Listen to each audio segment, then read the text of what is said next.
Hello friend, CGPSC handwritten notes के YouTube channel में आप सभी का बहुत बहुत स्वागत है। चलिएगा, जो आप लोग का सामाजिक अध्ययन वाला पोर्शन था उसमें कुछ कुछ क्लासेस नहीं हो पाई थी, तो मेरा कोशिश है कि जो डायरेक्ट क्वेश्चन आते हैं ऐसे एक दो टॉपिक को एक दो दिन में अभी समय है तो उसको मैं करा दूं करके। तो हम लोग अभी इकाई 7 की बात करें, भारतीय संविधान वाला जो हिस्सा है, इसमें जो संविधान की विशेषताएँ हैं, मूल अधिकार है और कर्तव्य, बहुत छोटा छोटा टॉपिक है। इससे आपके 4 नंबर के क्वेश्चन बनने, ध्यान रखेंगे आपके सीजी टेट का सिलेबस है, साथ ही साथ आपका शिक्षक भर्ती में जो सामाजिक अध्ययन का सिलेबस है, तो दोनों में सेम सिलेबस रहता है। तो आप चाहे शिक्षक भर्ती की तैयारी कर रहे हो चाहे सीजी टेट की तैयारी कर रहे हैं, ये क्लासेस दोनों के लिए है, आप दोनों के लिए उपयोगी है, उसी सेम लेवल पे क्वेश्चन आपके आते हैं। तो चलिए जल्दी जल्दी से इन टॉपिक को हम लोग एक बार कंप्लीट कर लेते हैं, रिवीजन कर लेते हैं, साथ में कुछ क्वेश्चन भी कर लेंगे। तो वीडियो को पूरा देखिएगा, ठीक है। और प्लेलिस्ट में आपको बाकी टॉपिक भी मिल जाएंगे, तो उसको देख लीजिएगा। जितना करवा पा रहे हैं हम लोग करा रहे हैं, निःशुल्क क्लासेस रहता है, तो जितना कोशिश रहता है जितना ज़्यादा समय हम लोग दे पाएँ, ठीक है। और जिन लोग प्रैक्टिस बैच से नहीं जुड़े, चाहे आप शिक्षक भर्ती की तैयारी कर रहे हैं चाहे सीजी टेट का भी एक साथ लेना चाहोगे तो आप ले सकते हैं। 2 दिन में आप प्रैक्टिस कर लीजिएगा पूरा, और उसके बाद अगर आप नहीं ले पाए हैं तो फिर शिक्षक भर्ती के लिए 2 फरवरी से आप तत्काल जुड़ जाइएगा। शिक्षक भर्ती की तैयारी हम लोग लगातार एक एक टॉपिक वाइज पूरा कंप्लीट करेंगे हम लोग बहुत अच्छे से, और हम लोग का बैच चल भी रहा है उसमें, ठीक है। तो चलेगा, स्टार्ट करते हैं, फिर सीधे चलते हैं हमारे टॉपिक की ओर। चलेगा, तो जो जो पॉइंट डायरेक्ट इंपॉर्टेंट है मैं रिवीजन बेसिस पे इसको करवा रहा हूँ, बहुत शॉर्ट तरीके से हम लोग करेंगे लेकिन एकदम उपयोगी चीज़ों को करेंगे, ठीक है। तो इकाई 7 का है भारतीय संविधान की विशेषताएं, आपके टॉपिक है। तो सबसे पहले थोड़ा सा प्रस्तावना देखते हैं। भारतीय संविधान भारत का सर्वोच्च कानून है जो शासन व्यवस्था, नागरिकों के अधिकारों तथा राज्य के कर्तव्यों को निर्धारित करता है। यह संविधान देश को एक लोकतांत्रिक, धर्मनिरपेक्ष और गणराज्य बनाता है, ठीक है। ये हमारा प्रस्तावना हो गया संविधान के बारे में, याद रखेंगे, इससे कूट वाले कुछ कुछ क्वेश्चन बनते हैं। आगे देखेंगे अब मेन हम लोग जो हमारा डायरेक्ट लिखा हुआ है भारतीय संविधान की विशेषताएं, तो क्या क्या विशेषताएं उसको एक बार रिवाइज कर लेते हैं। आपने पढ़ा भी होगा, मैं ऐसा मान के चल रहा हूँ। तो देखेंगे भारतीय संविधान की प्रमुख विशेषताएं। सबसे पहला विशेषता क्या है? लिखित एवं विस्तृत संविधान। तो भारत का जो संविधान है, भारतीय संविधान लिखित रूप में है, इसमें अनुच्छेद, भाग और अनुसूचियां हैं, विश्व का सबसे विस्तृत माना जाता है। तो इसको याद रखिएगा, विश्व का सबसे विस्तृत संविधान माना जाता है हमारा जो भारत का संविधान। तो इसका पहला पॉइंट याद रखिएगा, लिखित व विस्तृत संविधान। दूसरा इसकी विशेषता है लोकतांत्रिक शासन व्यवस्था। शासन की जो शक्ति जनता के पास होती है, मैं बहुत साफ शब्दों में 2 लाइन में आपको कंप्लीट करा रहा हूँ, डायरेक्ट आपको क्वेश्चन बनेंगे। शासन की जो शक्ति जनता के हाथ में, इसलिए लोकतांत्रिक, लोगों के हाथ में, ठीक है। जनता अपने प्रतिनिधि का चुनाव करती है, ठीक है, वो ही शासन करते हैं। आप जानते हैं, प्रधानमंत्री हो गया, मुख्यमंत्री हो गया, सांसद हो गया, विधायक हो गया, ठीक है। ये दूसरा लोकतांत्रिक शासन व्यवस्था। तीसरा हमारा है विशेषता में संसदीय शासन प्रणाली। संसदीय मतलब आपको 2 ही, कार्यपालिका, न्यायपालिका, विधायिका, ये सारी चीज़ें हैं। संसद के रूप में कार्य कौन कौन करती है? कार्यपालिका, जिसमें प्रधानमंत्री और मंत्रिमंडल आते हैं। फिर विधायिका, जिसमें संसद के प्रति उत्तरदायी रहते हैं, आपके जो विधायक चुन के जाते हैं वो संसद के प्रति रहते हैं। तो ये चीज़ें हैं, संसदीय शासन व्यवस्था है हमारे यहाँ। अगला है संघानात्मक व्यवस्था। केंद्र और राज्यों के बीच शक्तियों का विभाजन है। संघ है हम लोग का, छोटा छोटा राज्य है, और सब राज्य मिलकर एक संघ का निर्माण करते हैं, और इसमें जो शक्तियाँ है उसको बटा हुआ है। कुछ आपके संघ सूची में आता है जिसमें जो भारत जो संसद है वो नियम कानून बनाती है। कुछ राज्य जो राज्य सरकार को दे दी कि आप अपने राज्य में इन विषयों पर स्वयं निर्णय लेके बना सकते हो, उसको राज्य कानून बोला जाता है, ठीक है, राज्य का विषय बोला जाता है। फिर समवर्ती विषय, कुछ ऐसे विषय हैं जिसमें केंद्र भी विषय बना सकता है और आपके राज्य भी बना सकते हैं। जैसे शिक्षा का विषय हो गया, ठीक है, समवर्ती सूची में आता है, जब केंद्र भी बनाता है राज्य भी उस पर बना सकते हैं, ठीक है।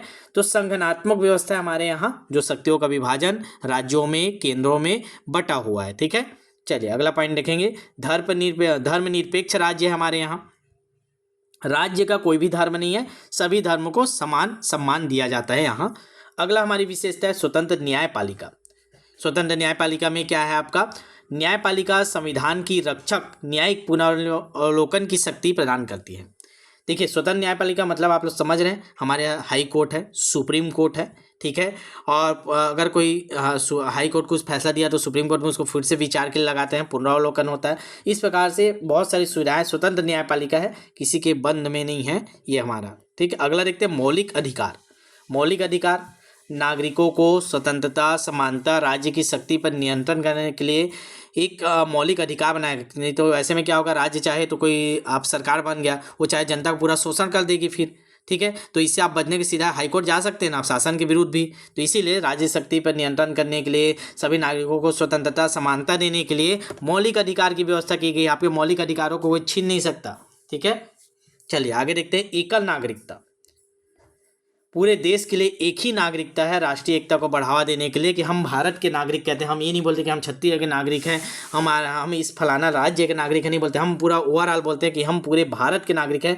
भारत का पूरा एक ही नागरिकता होती है, ठीक है। तो ये 8 विशेषताएं हैं जिसको आपको एक बार फिर से रिवाइज कीजिए।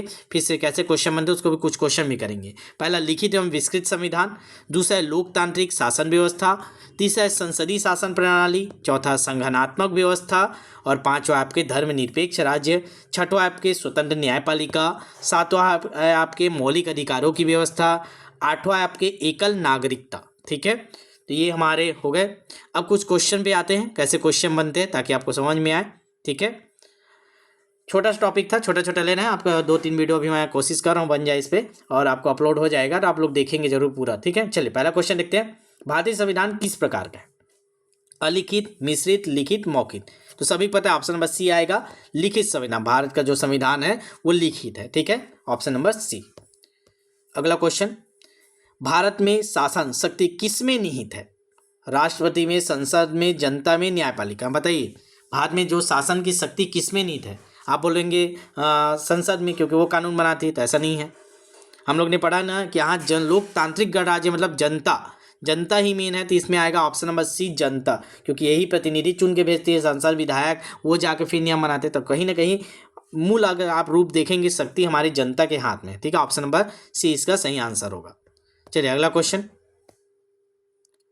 संसदीय शासन प्रणाली में कार्यपालिका उत्तरदायी होती है किसके प्रति?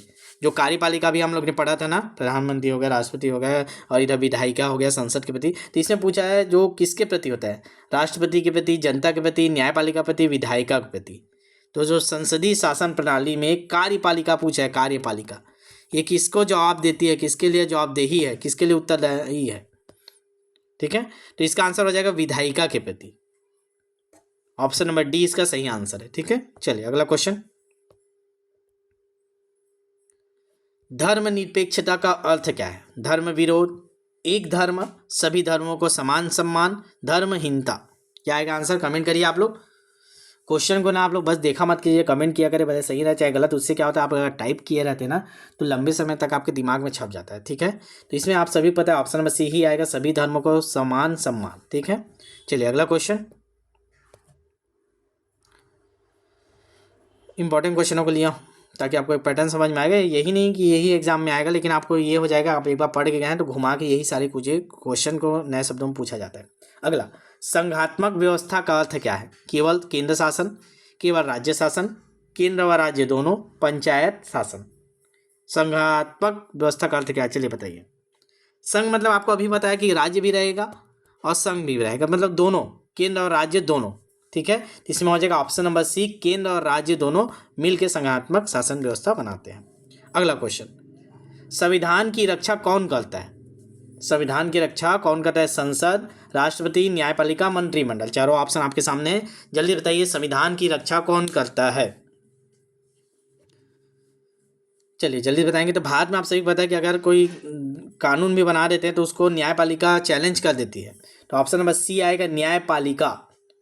अभी शासन के विरुद्ध भी कई बार अभी अभ्यर्थी जाते हैं, जैसे अभी काउंसलिंग के लिए जा रहे थे, नए नियुक्ति के लिए जाते हैं, तो शासन के विरुद्ध तो जाकर कोर्ट में केस कर, फिर कोर्ट ने भी फैसला दिया था कि डीएड वालों को नियुक्ति दीजिए। तो इस प्रकार के ओवरऑल अगर संविधान की रक्षा न्यायपालिका के हाथ में है, ऑप्शन नंबर सी इसका सही आंसर है। चलिए अगला क्वेश्चन, भारतीय संविधान कब लागू हुआ था? 15 अगस्त 1947 को, 26 जनवरी 1950 को, 26 नवंबर 1949 को, 2 अक्टूबर 1950 को। कब लागू पूछा है ना, लागू, बना था नहीं पूछा है, लागू पूछा है। बना और लागू में दोनों में अंतर है ना। तो लागू कब हुआ था आप सभी पता है कि लागू कब हुआ था, 26 जनवरी 1950 को लागू हुआ था। इसी के उपलक्ष्य में हम लोग गणतंत्र दिवस मनाते हैं, 26 जनवरी मनाते हैं, जिस दिन झंडा फहराया जाता है। ध्वजारोहण नहीं होता है, ध्वजारोहण आपके 15 अगस्त में होता है, जब नीचे से झंडा ऊपर जाता है उसको फहराया जाता है, उसको ध्वजारोहण बोला जाता है। और 26 जनवरी के दिन केवल उसको फहराया जाता है, वहीं बंधा रहता है, उसको फहराया जाता है, उसको बोलते हैं ध्वज फहराना।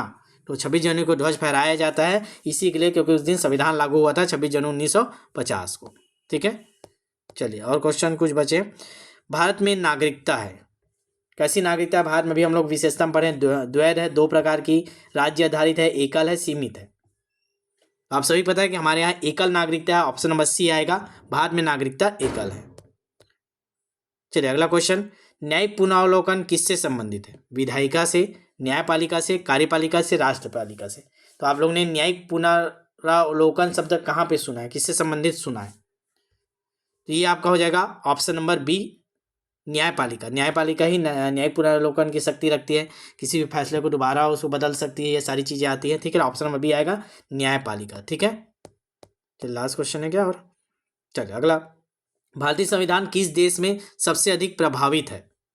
मतलब किस देश से सबसे ज़्यादा हम लोग ने अपने संविधान में लिए हैं, ये मेन इसका अर्थ है।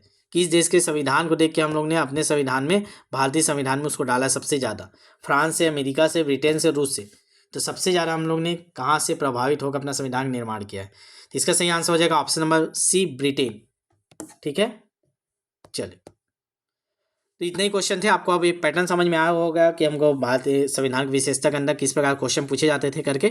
चलिएगा अगला टॉपिक फिर से अपलोड होगा। आप चैनल को सब्सक्राइब करके रखिएगा, क्योंकि अभी बीच बीच में 2-3-4 का क्लास अभी मैं अपलोड करने का टारगेट रखा हूँ और लगा हूँ। नोट्स बनवाने में, टाइपिंग करवाने में टाइम लगता है, आप सभी समझ रहे हो। इतने ही टाइप करने में ही आपको 1 से 1.5 घंटा का कंटेंट समय बनाने में लग जाता है, भले सिंपल सी चीज़ें थी, ठीक है।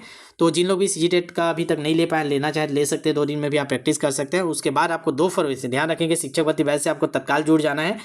रिजल्ट आए बाद में आए, जैसा भी आया, CGTET का आप वेट नहीं करना, आपको 2 फरवरी से शिक्षक भर्ती बैच से जुड़ना है। नाम मात्र की फीस हम लोग लेते हैं, टाइपिंग से जैसे आप देख रहे हैं CGTET में लिए उसी प्रकार बहुत कम फीस लेते हैं। और आज से लेकर जब तक पेपर नहीं होगा तब तक हम लोग लगातार तैयारी हम लोग कराते हैं। जितने बार सिलेबस हो जाए, गोल गोल हम लोग सिलेबस को बार बार प्रैक्टिस कराते जाते हैं, नए नए क्वेश्चन ऐड करते जाते हैं। तो आपको क्या करना रहेगा, 2 फरवरी को आप पेपर दिला के आइएगा, 1 फरवरी को 2 को मैसेज कर दीजिएगा, 75 83 86 44 61 नंबर सेव करके रखिए कि सर हमें शिक्षक भर्ती बैच से जुड़ना है। चाहे आप सहायक शिक्षक की तैयारी कर रहे हो, चाहे शिक्षक की तैयारी करो, शिक्षक बैच में विषयवार होगा तो हम विषयवार उसको अगर तैयारी कराएंगे, उसके लिए अलग से हम लोग विषयवार बैच बना देंगे, ठीक है। 1 टाइम एक ही बार आपसे फीस लेंगे हम लोग, ठीक है। तो इस नंबर मैसेज कर दीजिएगा 75 83 86 44 61। हमको रिजल्ट चाहिए, हम लोग उसी के लिए काम करें, इस बात को आप लोग समझ रहे होंगे, ठीक है। इसीलिए आप पूरे यूट्यूब में आप लोग खोल लीजिएगा, ओपन चैलेंज, आपको कोई भी यूट्यूब वाले चैनल कंटिन्यू पूरा टॉपिक वाइज थ्योरी आप लोग देखा, सामाजिक अध्ययन का हम लोग ने पूरा आपको 12-13 इकाई तक पूरा थ्योरी कराया, क्वेश्चन प्रैक्टिस कराया, सब चीज़ सिस्टमेटिक वैसे जितना मैं कर पा रहा हूँ निःशुल्क आपको प्रोवाइड करा रहा हूँ, ठीक है। तो हमारे चैनल ऐसा है कि